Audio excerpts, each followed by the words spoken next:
Hi hello నమస్తే అస్సలం వాలేకుమ్ అందరూ ఎలా ఉన్నారు? మేమైతే చాలా బాగున్నాము. మీరు ఎలా ఉన్నారన్నది నాకైతే కామెంట్ బాక్స్లో కామెంట్ చేయండి. ఎవరైనా ఫస్ట్ టైం వ్లాగ్ చూస్తుంటే మాత్రం తప్పకుండా లైక్ చేసి షేర్ చేసి సబ్స్క్రైబ్ చేయండి.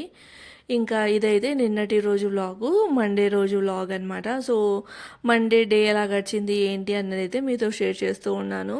ఇంకా మార్నింగే నదీమ్ అయితే ఆఫీస్కి మీటింగ్ ఉందని చెప్పి వెళ్తా అన్నారు. 7:30కి అంతా వెళ్ళిపోవాలన్నారు అనమాట. ఇంకా బ్రేక్ఫాస్ట్ అదంతా అక్కడ మీటింగ్కి వెళ్ళిన చోటే అరేంజ్ చేస్తామన్నారు కాబట్టి బ్రేక్ఫాస్ట్ ఏం చేయను, ఇంకా డైరెక్ట్గా ఫ్రెష్ అయ్యి వెళ్తాననేది అన్నారు. సర్లే అని చెప్పేసి ఇంకా తనకి టీ అది తాగే అలవాటు కూడా లేదు. ఇంకా డీటాక్స్ వాటర్ ఇస్తే డీటాక్స్ వాటర్ తాగేసి వెళ్ళిపోయారనమాట. తర్వాత నేను ఇంకా కాసేపు అలా కూర్చొని ఇంకా ఇక్కడ వచ్చేసి బ్రేక్ఫాస్ట్ అయితే చేసుకుంటూ ఉన్నాను. బ్రేక్ఫాస్ట్లోకి అయితే దోసపిండి ఉంది. దోసపిండి కూడా ఎక్కువగా లేదనమాట, ఒక్క దోశ అట్లా అవుతుంది. సో ఇంకా మళ్ళీ దానికోసం చట్నీ ఇదంతా ఏం ప్రిపేర్ చేసుకోవాలి అన్నట్లు ఎగ్ ఆమ్లెట్ వేసేసి, అంటే ఆమ్లెట్ దోశ వేసుకుందాంలే అనుకున్నాను అనమాట. అయితే దానికంటే ముందు ఇక్కడ కస్టర్డ్ అయితే ప్రిపేర్ చేసి పెట్టేస్తున్నాను. అంటే ఎండాకాలం వచ్చింది కదా, సో మధ్యాహ్నం పూట్ల చల్ల చల్లగా ఏదైనా తింటే బాగుంటుంది. అందుకని చెప్పేసి ఫస్ట్ అయితే ఒక చిన్న కప్పులో పాలు తీసుకొని అందులో కస్టర్డ్ పౌడర్ ఒక 2 స్పూన్స్ కస్టర్డ్ పౌడర్ వేసేసి కలిపేసుకొని పెట్టేసుకున్నాను అనమాట. అండ్ ఇక్కడ వచ్చేసి వాషింగ్ మిషన్లో బట్టలు అయితే వేసేస్తున్నాను. మార్నింగే వేసాము అంటే ఆఫ్టర్నూన్ ఎండ బాగా వస్తుంది కాబట్టి ఆరిపోతాయి. అందుకని చెప్పేసి ఇంకా ఇక్కడ ఫస్ట్ బట్టలు అయితే వాషింగ్ మిషన్లో వేసేసి మళ్ళీ కిచెన్లోకి అయితే వచ్చేసాను అనమాట. ఇక్కడ పాలు మరగడానికి పెట్టాను. 1/2 లీటర్ వరకు పాలు ఉన్నాయి. అందులో కొన్ని వాటర్ పోసేసి ఇంకా టీ అది తాగను కదా అన్నట్లు ఉన్న పాలన్నీ పెట్టేసేసి ఒక కప్పు షుగర్ వేసేసి లో ఫ్లేమ్ మీద పెట్టి బాయిల్ అయితే చేస్తూ ఉన్నాను. సో ఈ పాల క్వాంటిటీ అనేది మనకి కొంచెం తగ్గి మనం కస్టర్డ్ పౌడర్ వేసిన తర్వాత కన్సిస్టెన్సీ అనేది కొంచెం గట్టిగా వచ్చిందంటే మనకి కస్టర్డ్ అనేది రెడీ. సో ఈ కస్టర్డ్ని తీసుకెళ్ళి ఫ్రిడ్జ్లో ఒక 2-3 అవర్స్ అట్లా పెట్టుకొని చల్లగా అయిన తర్వాత మనకి ఇష్టమైన ఫ్రూట్స్ వేసుకొని సర్వ్ చేసుకుంటే బాగుంటుంది. అండ్ ఇక్కడ వచ్చేసి ఇలాచీ పౌడర్ అయిపోయిందనమాట. టీలోకి అట్లా ఉంటుంది కదా, ఎప్పుడైనా స్వీట్స్ అది చేసినా కూడా ఇలాచీ పౌడర్ ఉంటుందిలే అన్నట్లు డీమార్ట్ నుంచి అయితే నేను ఒకటి ఇలాచీ ప్యాకెట్ అయితే, అంటే ఇలాచీ ప్యాకెట్లు అయితే తెచ్చుకొని పెట్టుకుంటాను అనమాట. అయితే డీమార్ట్లో కూడా చాలా ఎక్కువ ప్రైస్ ఉన్నవి ఉంటాయి. అందులో నేను వెతికి మరీ తెచ్చుకుంటాను. జస్ట్ అట్లా తీసుకొని వేసుకోను అనమాట. ప్రైస్ అనేది చెక్ చేసుకుంటాను. 30 రూపీస్ 25 రూపీస్ ఆ మధ్యలో ఉండేది తీసుకొని దాన్ని ఒక ప్యాకెట్ అనమాట, ఒక ప్యాకెట్ కట్ చేసేసి కొంచెం షుగర్ వేసి అలానే అంటే పైన ఆకు అదంతా తీసుకోకుండా లోపల గింజలు మాత్రమే గ్రైండ్ చేసుకోకుండా ఆకుతో కలిపి గ్రైండ్ చేసేసుకుంటాను. సో టీలోకి దీంట్లోకే కదా, సో మళ్ళీ అదంతా వేస్ట్ అయిపోతుంది ఆకంతా. అది కూడా ఫ్లేవర్ ఎక్కువగా ఉంటుంది కాబట్టి నేనైతే ఇలాచీ పౌడర్ ఇలానే చేసుకుంటాను అనమాట. సో కొంచెం షుగర్ వేస్తాను. షుగర్ వేస్తే తొందరగా గ్రైండ్ అయిపోతుంది అనమాట. అది ఇంకా ఇట్లా ఒక చిన్న ఎయిటెడ్ కంటైనర్ చిన్నది, చాలా చిన్నది అనమాట, అందులో అయితే చేసి పెట్టుకుంటాను. నాకైతే ఒక 15 to 20 days అట్లా వస్తుంది కంటిన్యూగా టీ తాగితే. అది టీ తాగలేదు అనుకోండి, ఒక నెల దాకా అయితే వస్తుంది. స్వీట్స్ చేయడం కూడా చాలా తక్కువే కాబట్టి. సో అది ఇంక ఇక్కడ అయితే నేను ఇలాచీ పౌడర్ చేసి పెట్టుకున్నాను కదా, ఇక్కడ పాలైతే బాయిల్ అవుతున్నాయి అనమాట లో ఫ్లేమ్ మీద. అందులోనే కొంచెం ఇలాచీ పౌడర్ అయితే వేస్తూ ఉన్నాను. అయితే మిక్సీ చేశాను కదా, ఇంకా మిక్సీ జార్కి కొంచెం అట్లా అతుక్కొని ఉంటుంది కదా, అందుకని చెప్పేసి ఇంకా అదంతా వేసాను. రెగ్యులర్గా అయితే కస్టర్డ్లో అయితే వేయను, ఎందుకంటే నాకు పాయసం తిన్న ఫీలింగ్ వస్తుంది అనమాట. రైస్ కీర్ అట్లా ఉంటుంది కదా, అది తిన్న ఫీలింగ్ వస్తుందని చెప్పి నేనైతే ఇలాచీ పౌడర్ వేయను. అలానే ఇందులో కలర్ కోసం అయితే కుంకుమ పువ్వు అయితే వేస్తున్నాను అనమాట. కుంకుమ పువ్వు మన ఇష్టము, అంటే ఫుడ్ కలర్కి రీప్లేస్మెంట్ చేయాలి అనుకున్నప్పుడు ఇట్లా కుంకుమ పువ్వు వేసుకోవచ్చు. కస్టర్డ్ పౌడర్ అయితే నేను లూలు మాల్లో తీసుకొని ఉన్నాను, హైదరాబాద్లో ఉన్నప్పుడు లూలు మాల్లో తీసుకొని ఉంటే. సో నేనైతే ఒక 3-4 టైమ్స్ చేశాను, ఇంకా ఉందన్నమాట. అలానే ఎక్స్పైరీ డేట్ కూడా ఉంది. అందుకని చెప్పేసి ఇంకా ఫాస్ట్గా దీన్ని యూజ్ చేసేసాము అంటే మళ్ళీ ఎక్స్పైరీ అయిపోతే యూజ్ చేయలేం కదా, అందుకని చెప్పేసి యూజ్ చేస్తే బెస్ట్ కదా అన్నట్లు కస్టర్డ్ ప్రిపేర్ చేసి పెట్టుకుని. యాక్చువల్లీ ఇంట్లో ఫ్రూట్స్ అనేవి లేవు, ఈవినింగ్ వెళ్ళి తీసుకోవాలి, అంటే తీసుకొని దాంట్లో కలిపేసుకొని తినచ్చులే, ఇది రెడీగా ఉంటే చాలు కదా అన్నట్లు ఇది ప్రిపేర్ చేస్తున్నాను అనమాట. ఒకవేళ తాగాలి అనిపించినా కూడా డైరెక్ట్గా ఇట్లనే కూడా తాగేయచ్చు. అయితే ఇంకా ఇందులో కుంకుమ పువ్వు అయితే వేశాను. ఈ కుంకుమ పువ్వు కూడా మేము మనాలికి వెళ్ళినప్పుడు తీసుకొని వచ్చాను అనమాట. కలర్ అయితే చాలా ఫాస్ట్గా వస్తుంది. ఇప్పుడు ఫాస్ట్ అంటే లైక్ మనం పాలల్లో వేసి ఒక 15 మినిట్స్ 20 మినిట్స్ అట్లా పెట్టామంటే వస్తుంది. మనం వేయగానే కలర్ వచ్చింది అంటే అది మాత్రం కంపల్సరీ ఫేక్ అనే అర్థం అనమాట. ఇప్పుడు కుంకుమ పువ్వుకి వెంటనే వేసిన వెంటనే కలర్ రాదు, ఒక 5 to 10 మినిట్స్ పెట్టాలి. అదే వేసిన వెంటనే వచ్చిందంటే కలర్లో డిప్ చేసి ఉంటారని అర్థం చేసుకోవాలి. సో ఇంకా కుంకుమ పువ్వు వేసేసి లో ఫ్లేమ్ మీద పెట్టేసి అయితే ఉడికిస్తూ ఉన్నాను. పాలు అనేది క్వాంటిటీ తగ్గాలి, అలానే మనము కస్టర్డ్ పౌడర్ వేసిన తర్వాత గట్టిగా అవ్వాలన్నమాట. ఎప్పుడైనా కస్టర్డ్ కొంచెం గట్టిగా ఉంటేనే బాగుంటుంది. సో ఎక్కువ అమౌంట్ ప్రిపేర్ అంటే చాలా క్వాంటిటీ ప్రిపేర్ చేసుకున్నాము అంటే మిక్సీలో వేసి గ్రైండ్ చేసుకొని, అంటే సర్వ్ చేసే ముందర మిక్సీలో వేసి గ్రైండ్ చేసుకొని సర్వ్ చేసుకోవచ్చు అట్లా అనమాట. ఇంక ఇక్కడ వచ్చేసి నా బ్రేక్ఫాస్ట్ అయితే వేసేసుకున్నాను. ఎగ్ ఆమ్లెట్ దోశ అనమాట. మనం ఆమ్లెట్కి ఎట్లయితే ప్రిపేర్ చేసుకుంటామో ఆనియన్స్, ఇంకా మిర్చి, తర్వాత కొత్తిమీర ఇవన్నీ వేసేసుకొని ఎట్లా రెగ్యులర్ ఎగ్ ఆమ్లెట్ ప్రిపేర్ చేసుకుంటామో అలానే మిక్చర్ ప్రిపేర్ చేసి దోశ మీద స్ప్రెడ్ చేసేసి ఇంకా తినడమే అనమాట. దీనికి చట్నీ అదంతా సపరేట్ ఏం అవసరం ఉండదు. ఇంకా ఒక్క దోశ, ఒక చిన్న దోశ అయ్యిందనమాట. ఇంకా దానికోసం మళ్ళీ సపరేట్గా చట్నీ అదంతా ఎందుకులే అన్నట్టు నా దగ్గర పప్పుల పొడి ఉంది. ఒట్టి పప్పుల పొడి నార్మల్ దోశ తిన్నా కూడా అంత బాగుంటుంది, కానీ కడుపు నిండినట్లు ఉండదని చెప్పేసి ఇట్లా ఆమ్లెట్ దోశ అయితే వేసుకున్నాను. ఎగ్ దోశ వేసుకోవచ్చు కానీ మరీ హెవీగా అయిపోతుంది అనమాట. ఎగ్ దోశ నాకు 2 ఎగ్స్ కొట్టి వేసుకుంటేనే బాగా నచ్చుతుంది, లైక్ ఒక ఎగ్గుతో అంత నచ్చదనమాట. అందుకని చెప్పేసి ఇట్లా ఆమ్లెట్ దోశ అయితే వేసుకున్నాను అనమాట. టేస్ట్ అయితే చాలా బాగుంటుంది. ఎంతమందికి ఎగ్ దోశ అనేది ఇష్టం అన్నది నాకైతే కామెంట్ చేయండి. ఇంకా దాని తర్వాత ఇక్కడ లంచ్కి అయితే ప్రిపేర్ చేస్తూ ఉన్నాను. లంచ్లోకి వచ్చేసి చపాతీ ఇంకా డ్రమ్ స్టిక్ ఎగ్ వేసి కర్రీ అయితే చేద్దాం అనుకున్నాను, అంటే పులుసులాగా పెడదాం అనుకున్నాను అనమాట. లంచ్కి నదీం వస్తా అన్నారు కదా, అందుకని చెప్పేసి తనకి ఇంకా చపాతీ చేస్తే హ్యాపీగా తింటారులే అన్నట్లు ఇంకా చపాతీ అయితే చేస్తున్నాను. అలానే వంకాయ ఫ్రై చేద్దాం అనుకున్నాను. చాలా రోజులు అయిపోయింది వంకాయ ఫ్రై చేసి. సో వంకాయ ఫ్రై, తర్వాత కోడిగుడ్డు, ములక్కాడల పులుసు, చపాతీ ఇంకా రైస్ అనమాట. పెరుగు అయితే కంపల్సరీ. ఎండాకాలం ఖచ్చితంగా అందరూ పెరుగు తినాలి. అప్పుడే మనం ఎంత బాడీని హైడ్రేట్గా పెట్టుకుంటామో అంత మనము లైక్ వేడి నుంచి తప్పించుకోవచ్చు అనమాట. లేదంటే మాత్రం చాలా ఇబ్బంది అయిపోతుంది. అండ్ ఈవెన్ ఎవరైనా ఆఫీసెస్కి వెళ్తున్నా, కాలేజెస్కి, స్కూల్స్కి అలా వెళ్తున్నా ఏది మిస్ అయినా పర్లేదు, మజ్జిగ ఈ పెరుగు మాత్రం కంపల్సరీగా ఇవ్వండి. అలానే బయట నుంచి వచ్చిన వాళ్ళకు కూడా వెంటనే మజ్జిగ కానీ పెరుగు కానీ ఇస్తే బాగుంటుంది, చల్లగా అనిపిస్తుంది.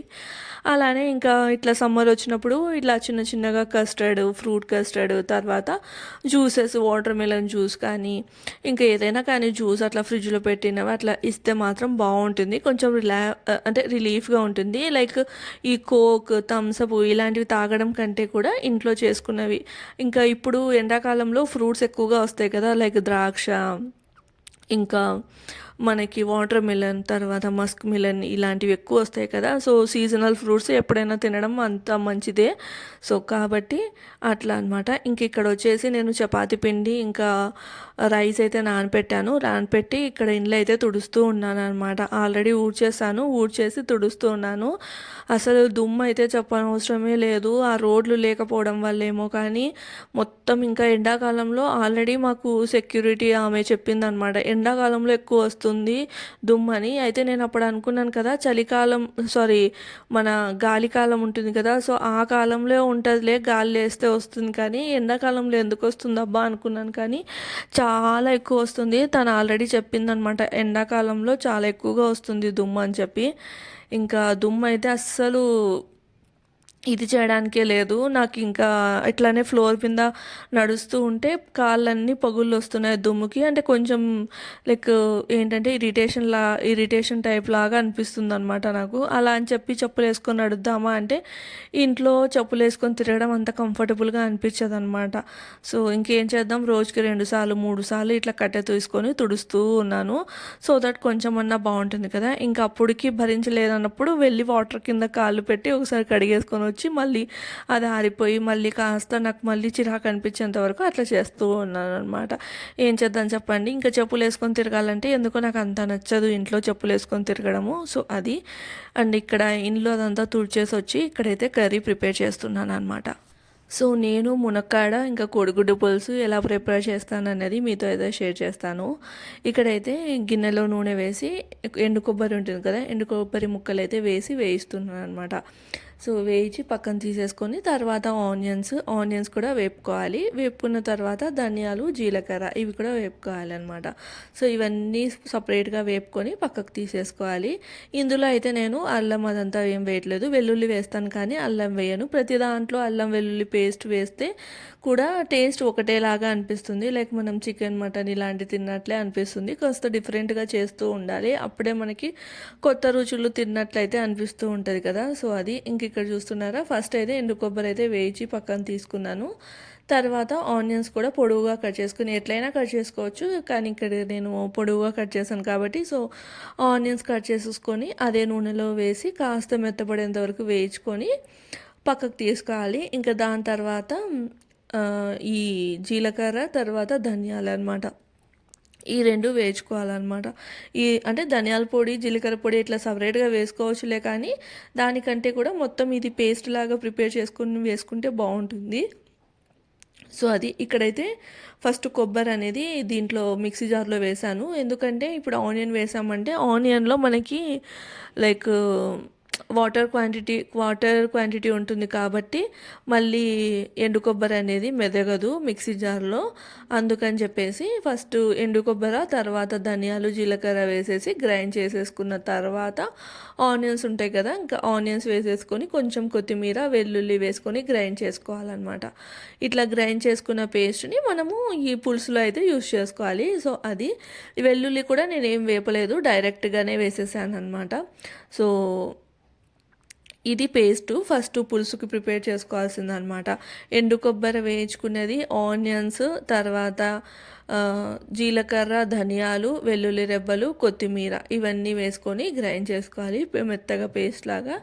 దాని తర్వాత ఇంకా గిన్నెలో నూనె వేసేసుకొని ఫస్ట్ అయితే జీలకర్ర అట్లా వేసుకొని కాస్త చిటపటమన్న తర్వాత పేస్ట్ ఏదైతే మనం మసాలా పేస్ట్ ప్రిపేర్ చేసుకున్నామో ఆ మసాలా పేస్ట్ వేసి పచ్చివాసన పోయేంత వరకు వేపుకోవాలన్నమాట. ఏదైనా కానీ పచ్చివాసన పోయేంత వరకు వేపుకుంటేనే మనకి టేస్ట్ అనేది బాగుంటుంది. అలానే వెంటనే లైక్ వేస్తూనే తీసేసాము అనుకోండి, అంటే నెక్స్ట్ వెంటనే అన్నీ వేసేసాము అనుకోండి, టేస్ట్ కూడా పచ్చిగా ఉంటుందన్నమాట. సో మనం ఎప్పుడైనా బయట నుంచి కర్రీ తెచ్చుకున్నప్పుడు కొన్ని పచ్చి వాసన లాగా అనిపిస్తాయి కదా, సో వాళ్ళు ఏం చేస్తారంటే అన్నీ ఒకటేసారి వేసేసి ఫ్రై చేయకోకుండా జస్ట్ కలర్ అట్లా వచ్చి లోపల ఏదైతే వేసారో లైక్ వెజిటేబుల్స్ వేస్తే వెజిటేబుల్స్, చికెన్ అట్లా వేస్తే అది ఉడికింది అంటే ఇంక వెంటనే వాళ్ళు సర్వ్ చేసేస్తారనమాట. దానివల్ల మనకి పచ్చి వాసన లాగా అనిపిస్తున్నాయి. సో అట్లా కాకోకుండా ఏదైనా పేస్ట్ కానీ అంటే మసాలా పేస్ట్ ఇట్లాంటివి వేసినప్పుడు ఫ్రై అవ్వాలి బాగా అది.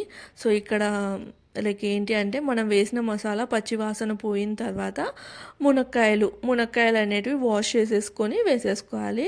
సో మునక్కాయలు వేసి అందులో కాస్త పసుపు వేసేసి ఈ మసాలా మునక్కాయలకి పట్టేలాగా కలుపుకోవాలి. అంటే ఎక్కువగా మిక్స్ చేయొద్దనమాట, జస్ట్ లైట్గా మసాలా మునక్కాడలకి పట్టాలి, కాస్త అనేది ఫ్రై అవ్వాలి. ఫ్రై అయితే బాగుంటుంది అంతే. సో లో ఫ్లేమ్లో పెట్టి ఈ మునక్కాయల్ని కూడా మసాలా పట్టేలాగా ఫ్రై చేసుకొని ఒక హాఫ్ టమాటో అయితే వేసాను. నాకెందుకు పులుసులలో టమాటో వేస్తే నచ్చుతుంది ఈ మధ్య, అందుకని చెప్పేసి హాఫ్ టమాటో అయితే వేసేసి ఇంకా చింతపండు పులుసు అనేది వేసాను అనమాట. ఒక చిన్న నిమ్మకాయ సైజ్ అంత చింతపండుని ఆల్రెడీ పెట్టుకున్నాను. సో చింతపండు పులుసు అయితే వేసేసి ఇంకా వాటర్ అనేది కన్సిస్టెన్సీకి తగిన విధంగా, లైక్ మనకి పులుసు ఎట్లా కావాలి, ఎక్కువ పలుచగా కావాలా లేదంటే మీడియంగా కావాలా అన్నది చూసుకొని పులుసు మన కన్సిస్టెన్సీకి తగిన విధంగా వాటర్ అనేటివి పోసేసుకొని కారము అయితే నేను ప్రతి కర్రీలో కాశ్మీరీ రెడ్ చిల్లీ పౌడర్ అయితే వేస్తాను, కలర్ఫుల్గా ఉంటుందని చెప్పేసి. అలానే మన రెగ్యులర్ ఇది ఉంటుంది కదా మిర్చి పౌడరు, సో ఆ మిర్చి పౌడర్ కూడా వేసేసి గుడ్లో ఆల్రెడీ ఉడికించుకొని పెట్టుకునేవి కాట్లు పెట్టేసేసి వేసాను. ఈ స్టేజ్లో వేస్తేనే ఆ మసాలా తర్వాత ఆ పులుపు అదంతా మునక్కాయలతో పాటు గుడ్లకు కూడా పడుతుంది, అప్పుడు టేస్ట్ అనేది బాగుంటుంది. ఈ కోడిగుడ్డు ములక్కాడ పులుసు అనేది టేస్ట్ భలే ఉంటుంది. సో లో టు మీడియం ఫ్లేమ్లో పెట్టి ఒక 10 మినిట్స్ అంటే మునక్కాయలు ఉడికేంత వరకు బాయిల్ చేసేసుకున్నామంటే మనకి పులుసు అనేది రెడీ. ఇంకా లాస్ట్లో కొత్తిమీర వేసేసుకుంటే సరిపోతుంది. అయితే పులుసులో నేను చెప్పేదే మర్చిపోయాను కదా, స్టార్టింగ్లో ఆయిల్ వేసినప్పుడు జీలకర్రతో పాటు కాస్త మెంతులు వేసుకోవాలి. ఎప్పుడైనా కానీ చింతపండుతో ఏదైనా పులుసు చేస్తున్నాము అంటే గిన కొన్ని మెంతులు వేసుకున్నాము అంటే భలే ఉంటుంది ఫ్లేవరు. సో మా లంచ్కి వచ్చేసి కోడిగుడ్డు ములక్కాడ పులుసు అలానే వంకాయ ఫ్రై కూడా చేశాను. ఇంకా ఈవినింగ్ అయితే ఫ్రూట్స్ తెద్దామని బయటకైతే వెళ్ళాము. అక్కడ వడాపావు ఇంకా సాబుదానా వడ అది తిని ఇంకా ఫ్రూట్స్ తీసుకొని ఇంటికైతే వచ్చేసాము. ఈ వ్లాగ్ అయితే ఇక్కడితో ఏం చేస్తున్నాను. వ్లాగ్ నచ్చితే లైక్ చేసి సబ్స్క్రైబ్.